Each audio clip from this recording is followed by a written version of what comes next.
আসসালামু আলাইকুম, আশা করছি সবাই ভালো আছেন। আজকে আমরা আলোচনা করব কোল্ড প্রসেস, হট প্রসেস এবং মেল্ট পোর এই সাবানগুলো বলতে আসলে কি বোঝায়, আর কোন সাবানগুলো মূলত ইফেক্টিভ সেই সম্পর্কে একটু আলোচনা করব। তা আমার হাতে যে সাবানটা দেখা যাচ্ছে এটা হলো কোল্ড প্রসেস সাবান। এটা হলো কোল্ড প্রসেস সাবান। আর এটা হলো মেল্ট পোর সাবান। এই যে আমার হাতে যেটা দেখতে পাচ্ছেন এটা মেল্ট পোর সাবান। আর আমরা একটা হট প্রসেস সাবান নেই, যেমন ধরেন এটা হলো আমার হট প্রসেস সাবান। তাহলে আমরা কয় রকমের সাবান পেলাম? এটা হলো হট প্রসেস, এটা কোল্ড প্রসেস, আর এই যে সুন্দর ট্রান্সপারেন্ট চকচকে ঝকঝকে যে সাবানগুলো দেখা যায় এটা হলো কোল্ড প্রসেস সাবান।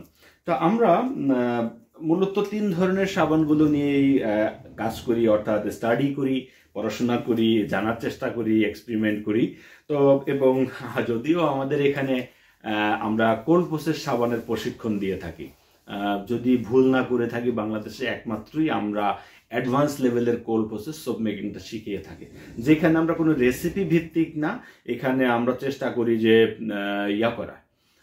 মানে রেসিপিটা কিভাবে তৈরি করে সেটা বোঝানোর জন্য। যদি রেসিপি দিয়ে দিই তাহলে তো ইউটিউবে হাজার হাজার রেসিপি আছে, ওগুলো দেখেই তো সাবান তৈরি করা যায়, কিন্তু আমার কাছে এখানে আসার তো কোনো প্রয়োজন হয় না, তাই না?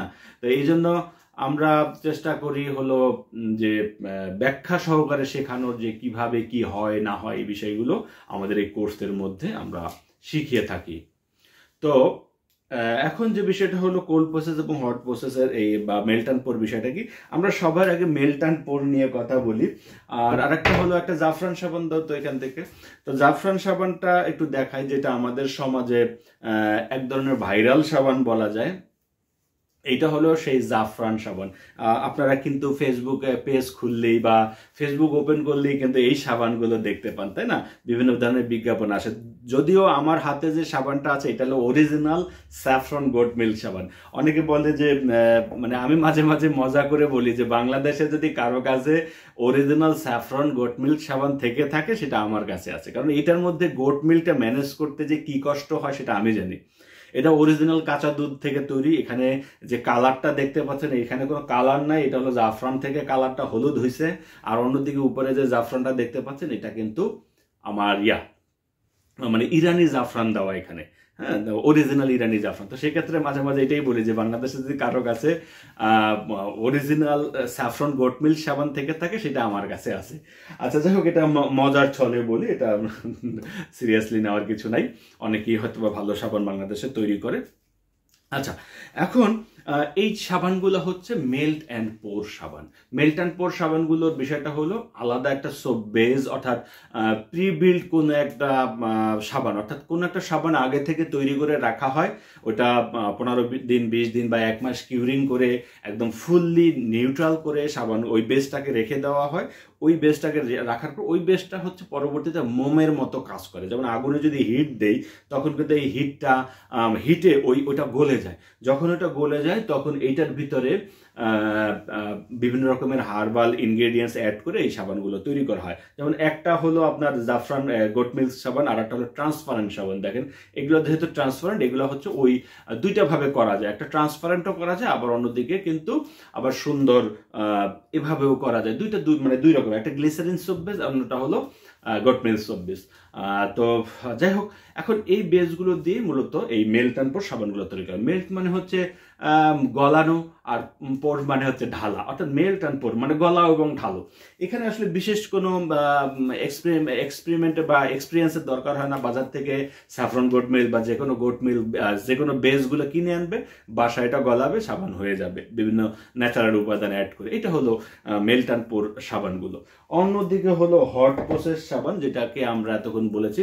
হট প্রসেস সাবান হলে এটা হলো বাথিং প্রসেস, অর্থাৎ কোনো একটা পাত্রে বিভিন্ন ধরনের ভেজিটেবল অয়েল বলেন, অ্যানিমেল ফ্যাট বলেন, বিভিন্ন ধরনের ফ্যাটগুলো আমার বাথিংয়ে বা বাতে রেখে এখানে হিটে, অর্থাৎ 200 ডিগ্রি সেলসিয়াসের উপরে, অনেক সময় 200 ডিগ্রি ফারেনহাইটের উপরে এটা টেম্পারেচার দিয়ে তারপরে এই সাবানগুলো তৈরি করা হয়। এখানে কোনো প্রকার তেমন কোনো ডিজাইনও করা যায় না।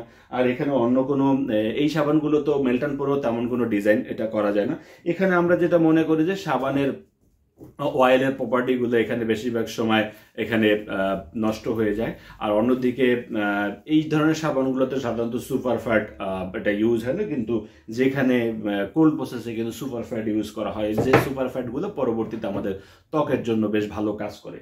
আর এবার বলি, এটা হলো উচ্চ টেম্পারেচারে রান্না করে, অর্থাৎ বাসায় যে রান্না বান্না আছে না, এই রান্না বান্নার মাধ্যমে যে সাবানগুলো তৈরি করা হয় এটাকে হট প্রসেস বলা হয়। আর অন্যদিকে হলো এইটা হলো কোল্ড প্রসেস সাবান, যেটা আপনার মনের মাধুরী মিলিয়ে, যেমন আমাদের যেটা ফেসবুক পেজ আছে, এই পেজগুলোতে যখন আপনারা ভিজিট করবেন তখন দেখবেন এই সুন্দর সুন্দর সাবান। আমার থেকেও, আমি তো একজন শিক্ষক মানুষ, আমার থেকেও অনেক ভালো ভালো ডিজাইনের সাবানগুলো আমাদের স্টুডেন্টরা তৈরি করে। তো এই ধরনের সাবানগুলো হচ্ছে কোল্ড প্রসেস, যেখানে সাধারণত আমরা 80, 85, 100 বা 105 ডিগ্রি থেকে 10 ডিগ্রি এরকম যেভাবে, অর্থাৎ বাংলাদেশের ওয়েদার বা আমার এনভায়রনমেন্ট এই অনুসারে বিভিন্ন রকমের টেম্পারেচার ইউজ করে আমরা মূলত সাবানগুলো তৈরি করে থাকি। তো কখনো কখনো 85, কখনো 90, কখনো 100, কখনো 110 এরকম। তবে সর্বোচ্চ যদি চিন্তা করি 120-এর উপরে আমরা এই টেম্পারেচারগুলো ইউজ করি, অর্থাৎ 120 degree Fahrenheit, not degree Celsius. Okay, তো এটার মধ্যে সুবিধা হলো কি, এটা আমি মনের মতো করে ডিজাইন করতে পারবো, যেমন খুশি ডিজাইন করতে পারবো। ওয়ার্ল্ডের সবচেয়ে ফেমাস বা সবচেয়ে পপুলার সাবানগুলো হচ্ছে এই কোল্ড প্রসেস সাবান। যদিও এই কোল্ড প্রসেস সাবানে অনেক বেশি পিএইচ থাকে, তাই এটা সবসময় আমরা বলি যে বেবিদের জন্য ইউজের দরকার নেই, মানে বেবিরা যেন ইউজ না করে, কারণ চোখে লাগলে চোখ জ্বলবে। এটা একটা খারাপ দিক কোল্ড প্রসেসের। আর অন্যদিকে এটা যেমন খুশি তেমন কাস্টমাইজ করা যায়। যেমন আপনি মেস্তার জন্য যদি সাবান তৈরি করতে চান, এটা করা যায় মানে ন্যাচারাল ভাবে। এখানে তারপরে ধরেন আপনার ব্রণের জন্য করতে পারবেন, তারপর দাগের জন্য করতে পারবেন, ময়শ্চারাইজিং এর জন্য করতে পারবেন, যেমন খুশি কোল্ড প্রসেস সাবানকে কাস্টমাইজ করতে পারবেন আপনারা ন্যাচারাল ভাবে। আবারও বলছি ন্যাচারাল ভাবে, কিন্তু হট প্রসেসে ন্যাচারাল ভাবে এটা আপনি পারবেন না, এখানে আর্টিফিশিয়াল ইনগ্রেডিয়েন্টস গুলো অ্যাড করতে হবে। কোল্ড প্রসেসও আপনি ন্যাচারাল ভাবে পারবেন না, এখানেও আর্টিফিশিয়াল ইনগ্রেডিয়েন্টস গুলো এখানে অ্যাড করতে হয়। আর এটা হলো বাই ডিফল্ট হলো এটার মধ্যে ভিটামিন থাকবে, বিভিন্ন রকমের ভিটামিন। যেমন আমরা এটা কোল্ড প্রসেসগুলো সাধারণত আমি যেটা তেলগুলো বেশি ব্যবহার করি সেটা হলো olive oil, almond oil, coconut oil, castor oil, এই ধরনের অয়েলগুলো আমি কোল্ড প্রসেসে ব্যবহার করে থাকি। এবং এই কোল্ড প্রসেসের একটা নির্দিষ্ট পরিমাণ সুপারফ্যাট ইউজ করি, যাতে করে এই সাবানগুলো আমাদের ত্বকের জন্য খুব পারফেক্ট হয়। তো যাই হোক, আশা করি আপনাদেরকে বোঝাতে পেরেছি। যদি আমাকে সারাংশ টানতে বলেন যে কোন সাবানটা ভালো, আসলে ভালো মন্দ ডিপেন্ড করে আপনি কাস্টমার মানে কোনটা ব্যবহার করে স্যাটিসফাই হয়। আসলে কোনোটাই খারাপ না।